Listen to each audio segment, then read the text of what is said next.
Welcome to All Access, where we meet at the intersection of healthcare and generic and biosimilar medications. Brought to you by the Association for Accessible Medicines, representing the generics and biosimilars industry. Thank you for joining me. I'm Dan Leonard, your host. And as we observe Independence Day 2021, our nation's 245th birthday, we want to salute our men and women in uniform. And that's the theme for today's program. Military veterans and their families who devoted their lives to serving our country. And to help us do this and to tie it to generic medicines, of course, our guest is the Honorable Anthony Principi, former Secretary of the Veterans Administration, a Vietnam War combat veteran who served as a lieutenant commander in the U.S. Navy. Secretary Principi currently is on the board of directors of Golden State Medical Supply, which is an AAM member company, and is the leading provider of generic pharmaceuticals to the VA and the Department of Defense. So right off the top, thank you very much, Secretary Principi, for joining us, and welcome. Thank you, Dan. It's really a pleasure to be with you. I appreciate the invitation. So let's start right there at your work with Golden State Medical Supply. Golden State is the largest provider of generic medications to the VA and the DoD. Well, tell us how you got involved with Golden State Medical Supply and the important work that they're doing on behalf of the veteran population. Well, I'm very fortunate, actually privileged to serve on the board of directors of Golden State. It's an opportunity for me to continue a mission that I feel is critically important, that is serving the men and women in uniform and our nation's veterans. Big part of my life in government. You know, Golden State's motto is we do the impossible every day, and getting affordable medications to men and women in uniform, family, caregivers, and to those who served, our nation's veterans, is a critical mission. And GSMS, Golden State, is really laser focused on continually improving the efficiency and the safety of getting these affordable medications to our nation's veterans. They're continually working on behalf of them, and not only 24/7, but also all the work they do in the communities, whether it be organizing Toys for Tots, equine therapy for those with mental health disorders. It's an ongoing mission for the men and women who bring Golden State to life, and it's great to be part of that team. You and I both are, I think, fans of the Chesapeake Bay and boating on the Chesapeake Bay, but one of my sources tells me that you had a kind of a run-in on the Chesapeake Bay with another cabinet secretary a while back. Are you able and willing to share a little bit about that story? I'm happy to. It was a day that I'll never forget. As you mentioned, I live on the Chesapeake Bay, and my colleague in the cabinet, President George Bush cabinet, Secretary Norman Edo, Secretary of Transportation, and of course, at the time, the U.S. Coast Guard came under the Department of Transportation, so he really was the lead person. And we were out one Sunday boating in an unfamiliar part of the Chesapeake Bay that I had not been in before. We were in his yacht, and at one point he said, "Well, why don't you take the helm?"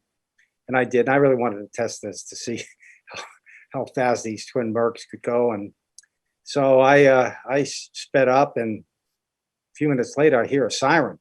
What is that all about? And I look behind, look aft, and there's a Coast Guard cutter chasing us down. So I looked over at Secretary Mineta, and he was crawling under the console. They pulled up alongside and advised me that I was speeding in a restricted area and I shouldn't have been there. and Secretary Mineta didn't say a word. He was just couched over.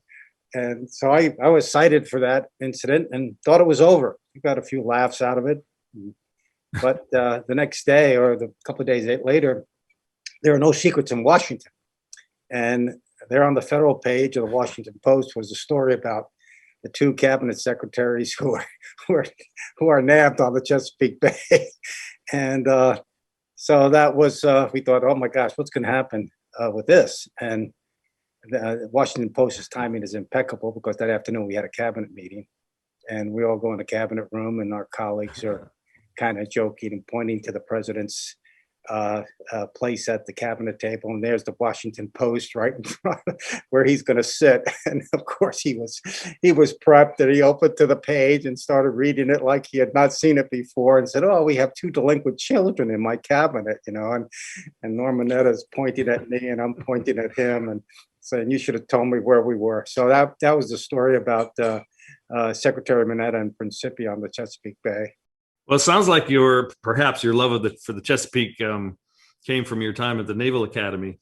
Now, your life story is fascinating. So, before the Naval Academy, you grew up in New Jersey and went to Mount St. Michael Academy, and then on to the Naval Academy. Was that always your intent to go into military service? Well, my dad was a submariner during World War II. He fought most of the war on submarines in the Pacific. He's an immigrant, and like so many who came to this country, or from the farms in big cities, served their nation, and he certainly did that. And so I was inspired by his service during World War II, and of the 16 million who fought alongside him. And we grew up. Actually grew up in the Bronx. He started his business after World War II in Harlem, and as it grew, we moved uptown like many people in that era did. And but I wasn't doing so well, so they sent me to a boarding school, Catholic boarding school, where they taught discipline along with everything else. And I was fortunate to play football and did better at that than I did my academics. But I did get a bid to go to the Naval Academy, and I was very fortunate to be there. And then after the academy, upon commissioning, you went to, I guess the Vietnam War was in full bloom. So you were sent off to the Pacific? Well, what happened was after I graduated, I was assigned to a destroyer, USS Joseph P. Kennedy, out of Newport, Rhode Island, and served on the Kennedy for about a year and a half. In the war now in 1968, graduated in 67, 68, 69, things are getting pretty bad. And they were looking for lieutenants to go over and serve on the Route Patrol Force in the Mekong Delta. And you think you're immortal, so I certainly volunteered to go and spent about 13 months along the Cambodian border on the rivers of the Mekong Delta, and but for the grace of God came home. And so it was a real tough slog. I just led some very courageous men, and they did extraordinary work defending the South, working to defend the South. And some of us didn't come home, some of them didn't come home, most did, but it was just a terrible time. So, Secretary, after your time in the Navy, 14 years of commissioned service, you left the Navy but then came to Washington and worked in the Senate. Is that correct? And tell us about your career from that point forward.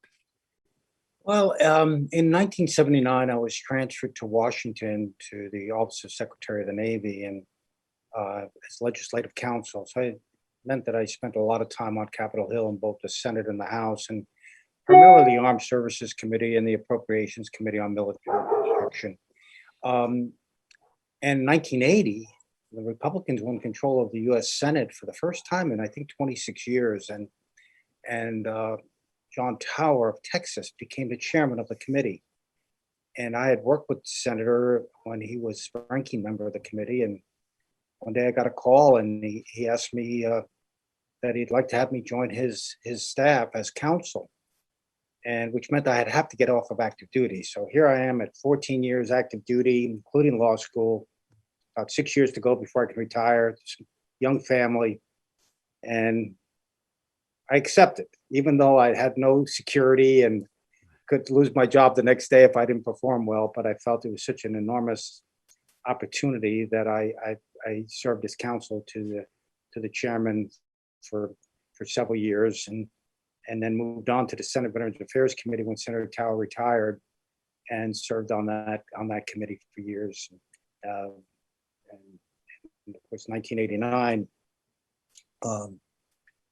President George H.W. Bush was elected, and I was asked to join his administration, his cabinet, as a deputy secretary, the number 2 at the VA, and then I became acting secretary, and that kept me involved politically for years. I served as chairman of several commissions, congressional commissions, and then of course, had the great privilege when President George W. Bush asked me to become Secretary of the VA.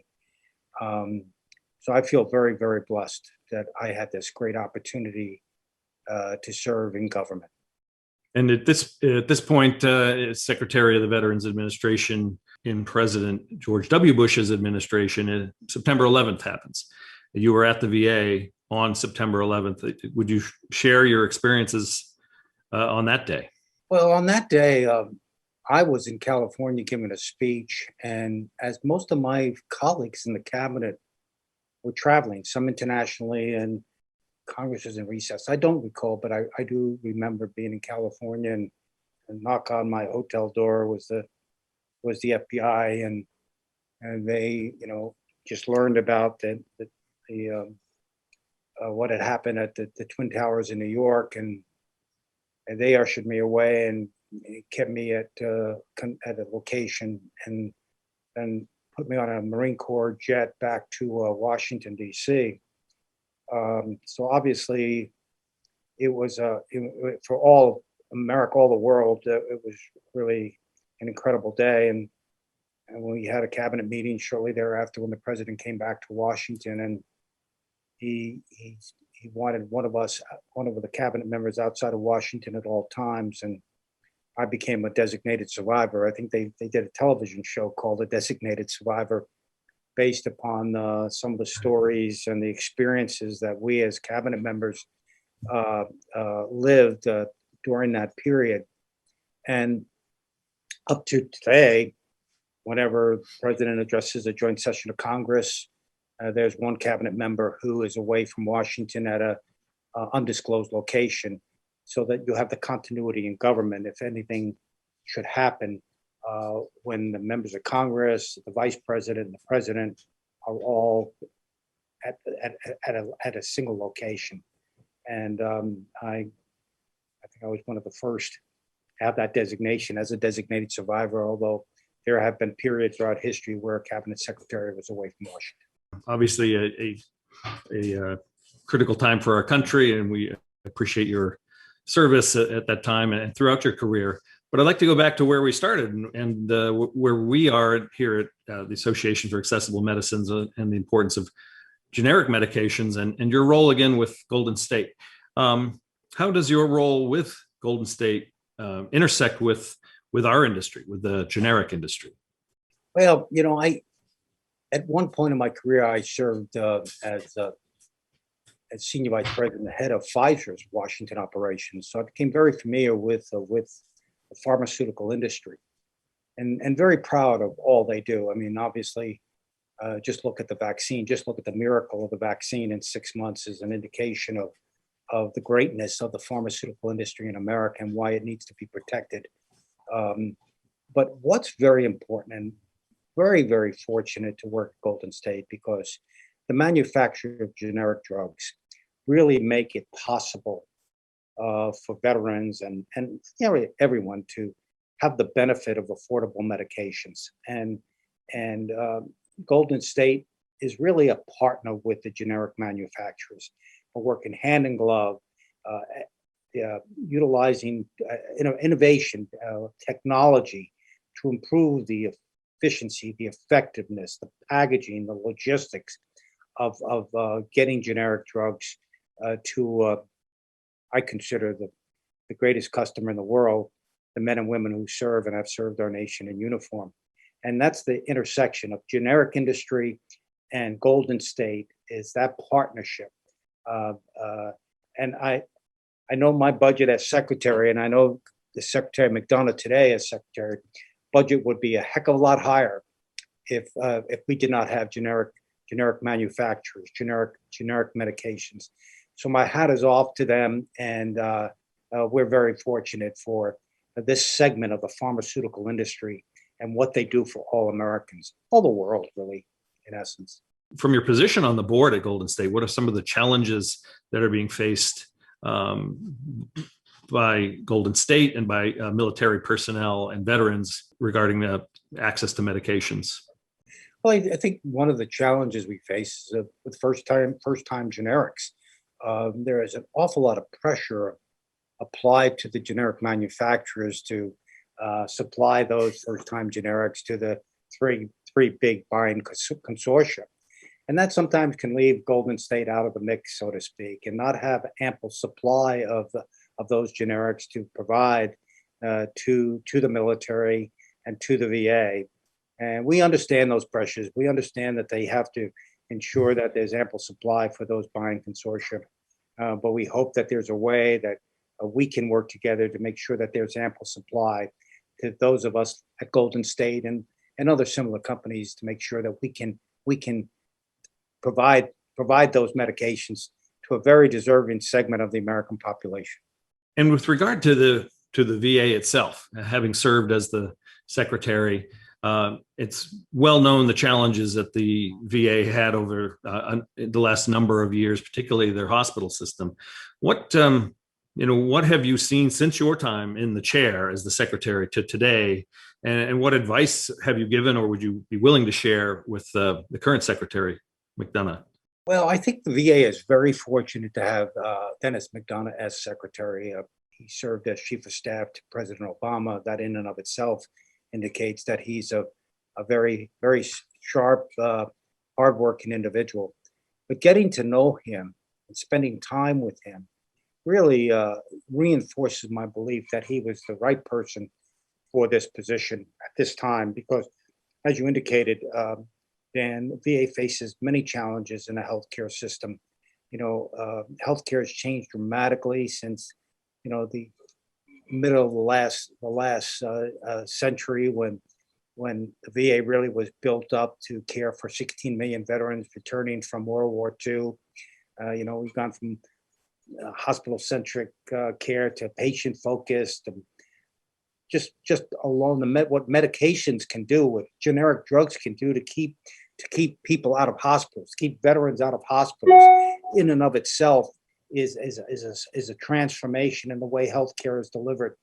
So the new secretary has enormous challenges balancing the hospitals with outpatient care, and now community care, which is growing, and a changing veteran population. The demographics of the veteran population are changing, gender, ethnic, and numbers.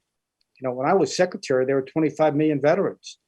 Today, the number is about 19 million, and it's declining because the World War II population is just about gone, and Korea, my generation from Vietnam, is getting up there, and the military is not producing that many, veterans because of the change in military technology.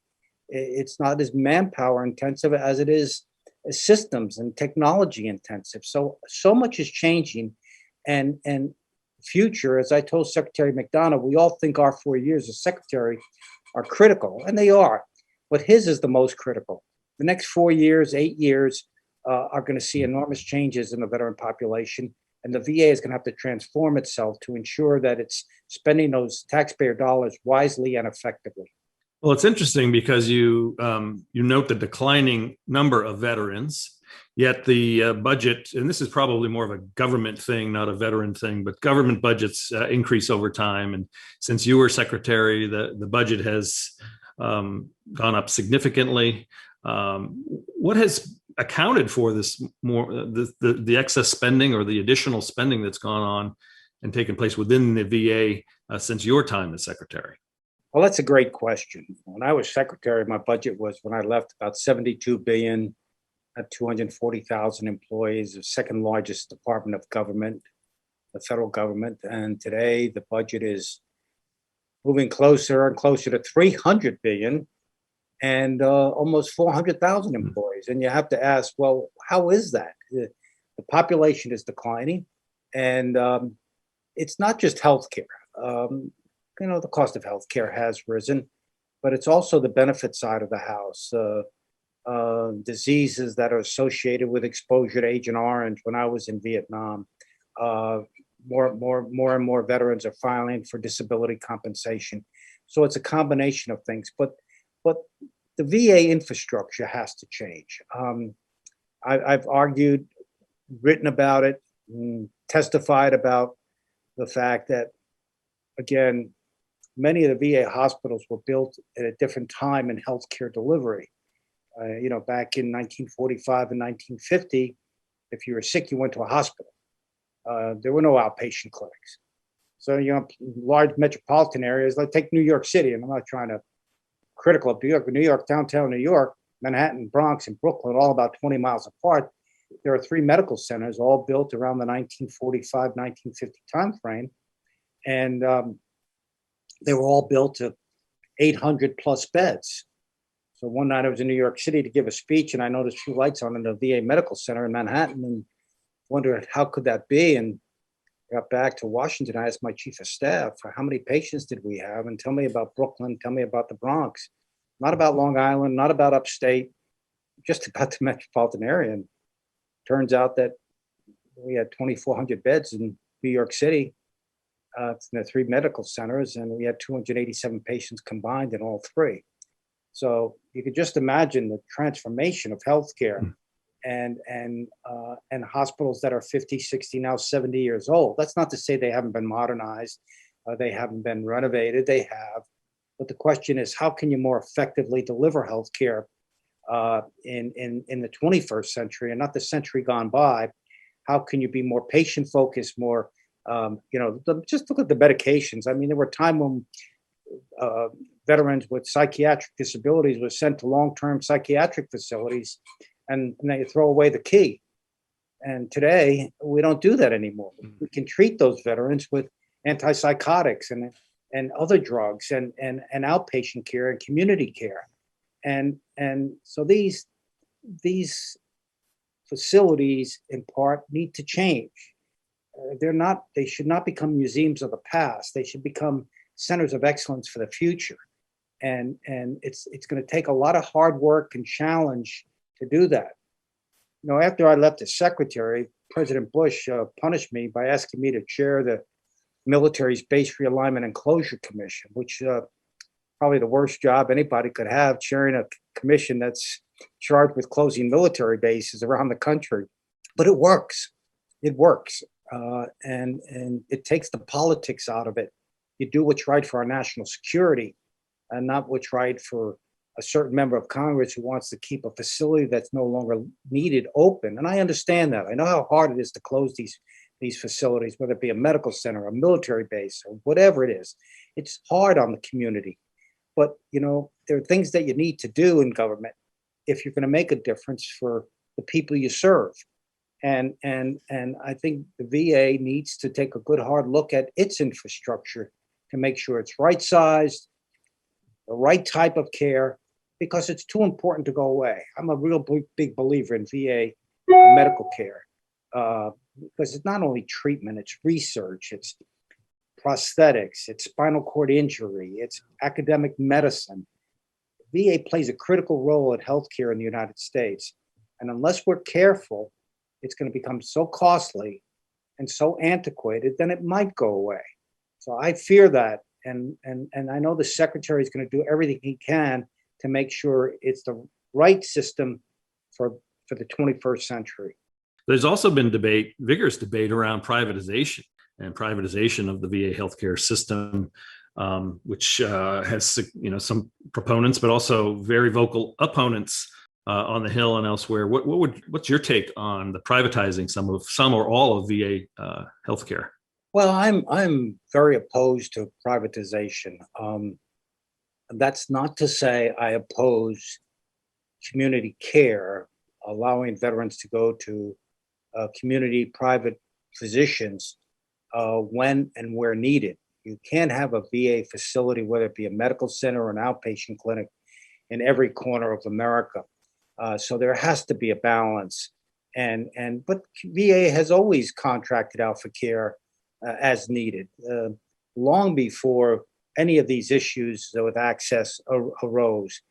Now it's more pronounced. About, I think 60%, I could be wrong, I think 60% of veterans receive some or all of their care in the private sector. So now you have a declining number of veterans. You've got community care.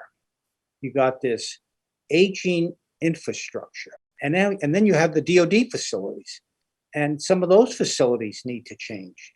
So everyone is going to have to come together and work together on both sides of the political aisle and at both ends of Pennsylvania Avenue to say, how can we structure our VA and our DoD healthcare systems to more affordably, effectively provide high quality healthcare, accessible healthcare to those who are entitled to it. And that's tough stuff, especially in this political climate. It's not working as well as it should.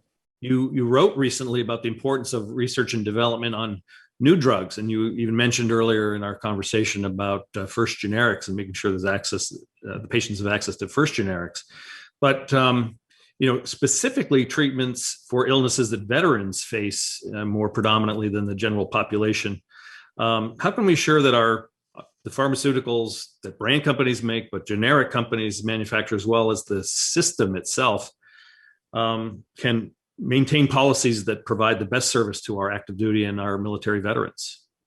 It's going to take everyone coming together, both the administration, President Biden and his team, the Congress, and the branded and generic industries to work together. Yes, we all want affordable medications, and generics do exactly that. But to get to generics, you have to start with that branded drug, and the cost of research is so staggering. I remember when shortly after I started at Pfizer, we were developing a drug that would revolutionize the treatment of cardiovascular disease. I mean, this was going to be a miracle drug, and Pfizer had spent,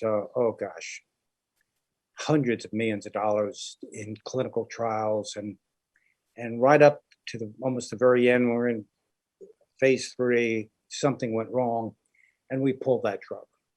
So you can imagine the pipe at one end is so large, and all of these promising innovations are coming through for research and development. And then at the other end, that opening in that pipe is so small and very few get out.